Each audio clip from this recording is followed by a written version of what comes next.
Dios los bendiga, hermanos. En este día quiero compartir con ustedes una reflexión basada en la parábola de las 10 vírgenes que la encontramos en el capítulo 25 del Evangelio de Mateo, del 1 al 13, y le he titulado Sé prudente y vela. Voy a leer solamente los primeros versículos que dice: Entonces el reino de los cielos será semejante a 10 vírgenes que, tomando sus lámparas, salieron a recibir al esposo. 5 de ellas eran prudentes y 5 insensatas. Las insensatas, tomando sus lámparas, no tomaron consigo aceite, mas las prudentes tomaron aceite en sus vasijas juntamente con sus lámparas. La parábola de las 10 vírgenes nos habla de 10 doncellas que se estaban preparando con sus lámparas y con sus vasijas llenas de aceite. ¿Preparándose para qué? Jesús, a través de la parábola de las 10 vírgenes, nos enseña la manera en la que debemos de vivir y prevalecer para poder entrar al reino de los cielos. Y lo asemeja a una boda judía. Muchos pasajes de la Biblia se refieren al matrimonio judío como para hacer una relación entre la relación que debemos de tener nosotros como creyentes con Dios, y nos asemeja a nosotros como la novia que está esperando al esposo, que es Jesucristo, que viene pronto. En las bodas judías era común que el novio iba a la casa de la novia con sus padres y ciertos testigos para llevar un dote, una compensación, y así pedir a la novia para casamiento. A partir de ese momento, la novia estaba legalmente desposada con el novio. No era el acto matrimonial en sí, sino que era un periodo que por lo regular era de un año, en el que el novio preparaba el hogar para su matrimonio y la novia se preparaba para esta nueva vida. Durante este periodo es precisamente donde se encontraba María, cuando concibió por obra del Espíritu Santo en su vientre al Señor Jesús. Por eso leemos en los evangelios que dice: estando María desposada con José. Era este tiempo que por lo regular era de un año. Y la parábola de las 10 vírgenes nos habla el final de este periodo, cuando ya había pasado este año. El novio regresaba a la casa de la novia por ella para irse al lugar donde iba a ser el banquete o la cena de bodas. Y es aquí donde encontramos a estas 10 vírgenes listas, porque cuando el novio llegaba a la casa de la novia, iniciaba un gran desfile o una procesión, donde había música, danza, algarabía, pero también algo muy importante que deberían de tener ellos es una lámpara para poder alumbrar las calles. Y si no tenías este accesorio, no podías ser parte de esta procesión o de este gran desfile. Estas 10 vírgenes se encontraban esperando al novio para irse con él a las bodas. Pero dice el versículo 3 y el 4 que las insensatas no tomaron consigo aceite, mas sin embargo las prudentes sí tenían aceite suficiente en sus lámparas. Y aquí nos está hablando de que había 5 vírgenes que no fueron prudentes, que no se prepararon con el aceite suficiente. Y cuando llegó el novio, porque se usaba en aquel entonces que cuando el novio iba a ir a la casa de la novia, enviaba mensajeros para que dieran el aviso de que el novio venía pronto. Entonces dicen que estaban las 10 vírgenes esperando, y las 10 cabecearon y durmieron. Las 5 vírgenes que tenían el aceite, no fue suficiente el estar preparadas con su aceite, sino que también se descuidaron y durmieron. Pero a la medianoche se escuchó un clamor que decía: aquí viene el novio, salid a recibirle. Y fue en ese entonces donde las vírgenes insensatas se dieron cuenta que no tenían el aceite suficiente. Así que les pidieron a las prudentes, pero las prudentes le dijeron: para que no nos falte ni a nosotras ni a ustedes, mejor vayan a comprar. Y precisamente cuando ellas fueron a comprar, inició este gran desfile, y se fueron al lugar y llegaron al lugar donde iban a hacer las bodas, y la puerta se cerró. Porque cuando llegaban al lugar que por lo regular era la casa del novio, llegaban a este lugar para la gran boda, se cerraban las puertas y ya nadie podía acceder a ellas. Por eso las vírgenes, las insensatas, llegaron hasta el final, ya que las puertas habían sido cerradas, y tocaron y dijeron: Señor, ábrenos, somos nosotras. Y les contestó: no las conozco, las puertas se han cerrado. ¿Qué nos quiere decir esta parábola? ¿Qué nos quiere enseñar Jesucristo a través de esta parábola? Primeramente, nos quiere enseñar que seamos prudentes. La palabra griega que se utiliza para traducir la palabra prudente significa ser inteligente, ser astuto, ser sagaces, estar precavidos o prever las cosas que vienen hacia adelante. En nuestra vida espiritual debemos de hacer de esta manera. Debemos ser prudentes, debemos de prevenir lo que se aproxima. ¿De qué manera lo vamos a lograr? Estando atentos. Si yo tengo una vida fervorosa con el Señor o si me doy cuenta que estoy bajando mi nivel espiritual, estar atento, es ser prudentes, tener la suficiente aceite, no conformarme.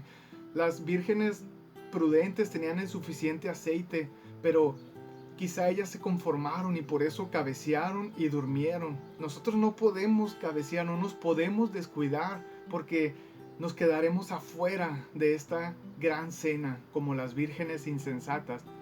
Tenemos que identificar esos puntos rojos que nos apartan de Dios o que están mermando nuestra vida espiritual, que están haciendo que nuestra vida espiritual mengüe. Tenemos que saber identificar y no esperar a que alguien venga a decirme en qué estoy mal, porque precisamente esa es la obra del Espíritu Santo en nosotros. El Espíritu Santo actúa para redarguirnos, para decirnos en qué estamos mal. Si yo estoy esperando que mi hermano o mi hermana venga a decirme en qué estoy mal, entonces ¿en dónde estoy dejando la obra del Espíritu Santo? Es por eso que yo tengo que estar en una comunión íntima con el Señor, con el Espíritu Santo, para sentir este redarguir. La segunda cosa que quiere Jesús que aprendamos a través de esta parábola es que prevalezcamos. La Biblia está llena de simbolismos, de tipos, de metáforas. ¿Qué es esto? Son situaciones o cosas que se usan para describir otras. Y la lámpara en la Biblia quiere dar a entender o representa la palabra de Dios, el conocimiento de la palabra de Dios. Por eso el Salmo 119, 105 dice: lámpara es a mis pies tu palabra y lumbrera a mi camino. El aceite, por otro lado, representa la unción del Espíritu Santo. Es el simbolismo de la unción del Espíritu Santo en el creyente, que nos llena, que nos capacita para la obra, recordando que el que nos da poder para poder realizar esa obra que Dios nos ha encomendado es precisamente el Espíritu Santo y no nosotros mismos. No es mi inteligencia, no es mi sabiduría, no son mis talentos personales, sino que es el Espíritu Santo obrando en nuestras vidas que nos lleva a hacer aquellas cosas que Él mismo nos ha encomendado. Entendiendo el significado de la lámpara y el aceite, es que nosotros debemos de estar llenos de la palabra de Dios, llenos del Espíritu Santo. Tenemos que ser hombres y mujeres llenos del Espíritu Santo, guiados con sabiduría por el Señor, buscando con una pasión ferviente esta llenura del Espíritu Santo. ¿Y cómo lo logro? A través de la lectura, de la oración, de la práctica del ayuno.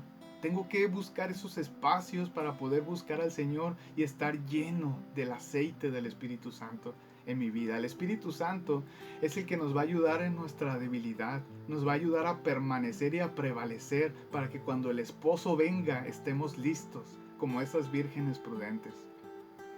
Lo tercero que nos enseña Jesucristo a través de esta parábola es que velemos. Y la palabra griega que se utiliza para velar es mantenerse despierto o vigilante. De esta manera tenemos que estar nosotros en nuestra vida espiritual, despiertos, vigilantes, viendo en qué estamos mermando para rápido actuar. Tenemos que velar, como dice el versículo 13. Velad pues, porque no sabéis el día ni la hora en que el Hijo del Hombre ha de venir. Las 10 vírgenes se durmieron. Las 10. ¿Qué quiere decir esto? Que las prudentes, aunque tenían el suficiente aceite, no tuvieron la capacidad para aguantar despiertas, sino que cabecearon y durmieron. Tenemos que buscar más de la llenura del Espíritu Santo. No nos podemos conformar. Si decimos tenemos nuestra lámpara llenas y nuestro aceite y quedarnos ahí, no. Tenemos que buscar más cada día, más de su presencia, más de Él para que nos guíe, para que nos lleve a hacer todas aquellas cosas que Él nos ha encomendado. Y no tenemos que tener una actitud arrogante de decir, yo soy un hombre espiritual o una mujer espiritual. Tenemos que ser humildes. Dice 1 Corintios 10:12 que el que piense estar firme, mire que no caiga. Tenemos que estar con una actitud humilde, ayudando a nuestros hermanos que vemos que están batallando, ayudarles, no tener una actitud arrogante hacia ellos. Y la cuarta cosa que Jesús nos enseña a través de esta parábola es que estemos listos para la gran boda. La Biblia nos habla de que Jesús nació, Él nació de María la Virgen, creció, fue crucificado, resucitó al tercer día y ascendió a los cielos. Y así como Jesús vino en aquel tiempo, nosotros y la Biblia nos enseña que regresará de la misma manera por su pueblo y por su iglesia. Él regresará por esas personas que han creído en Él y que se han guardado y se han apartado. Por esas personas que se han mantenido como una novia que espera por su esposo, por su novio, vestida de blanco, pura, santa. Las 10 vírgenes gritaron, ahí viene el esposo, pero no todas entraron a las bodas. Estemos preparados, hermanos. Nosotros podemos estar a la espera de nuestro Señor, pero ¿quién nos asegura que entremos a ese gran festejo y a ese gran banquete que van a ser las bodas del Cordero? Estemos preparados y listos, seamos prudentes, hermanos. Jesús regresará por su pueblo. Eso es indudable. El novio vendrá por la novia y nadie sabe el día ni la hora. Nadie la conoce. Dice la palabra de Dios en Mateo 24:27, porque así como el relámpago sale del oriente y se muestra hacia el occidente, así también será la venida del Hijo del Hombre. Será en un instante, en un abrir y cerrar de ojos. Estemos preparados, hermanos, y estemos listos para ser arrebatados, para ser transformados y recibir a nuestro Señor en los aires. La pregunta es, ¿está usted preparado? ¿Está preparada? Si el Señor viniera, ¿estamos preparados, hermanos? ¿Vamos a entrar a las cenas de las bodas del Cordero? ¿Vamos a ser de esas personas que estemos en ese evento tan importante para nosotros como creyentes? Porque si no entramos a este evento, nos vamos a quedar afuera, es evidente. Y sabemos que el estar afuera representa el infierno. Una eternidad de tormento, de lloro, de lamento. Obviamente no queremos estar en ese lugar. La palabra de Dios dice en Apocalipsis 19:7 y 9, bienaventurados los que son llamados a las cenas de las bodas del Cordero. Alegrémonos y gocémonos y démosle gloria, porque han llegado las bodas del Cordero y la novia se ha preparado, el esposo se ha preparado. Alegrémonos, hermanos, por este gran evento que se aproxima. Cristo viene pronto y Él no retarda su promesa. Él viene pronto, hermano, y viene por una iglesia que se ha preparado, que se ha guardado para Él. Seamos de esa iglesia, hermano. Esforcémonos. Y si tú que me escuchas no has aceptado a Jesús en tu corazón, no le has reconocido como tu Señor y tu Salvador, yo te invito a que te acerques a Dios, que busques una iglesia donde te orienten, que busques a ese amigo cristiano que tú tienes. Todos tenemos un amigo cristiano o tenemos un amigo que conoce a alguien que es cristiano. Acércate a esas personas que te pueden dirigir. Escríbenos o acércate a la iglesia Casa de Dios Restaurando Familia y con mucho gusto te ayudaremos. Dios les bendiga, hermanos. Espero que esta palabra haya sido de bendición para sus vidas y pues esforcémonos, velemos, estemos preparados porque Cristo viene pronto y viene por su iglesia, por nosotros. Alegrémonos y gocémonos. Maranata. Dios les bendiga, hermanos.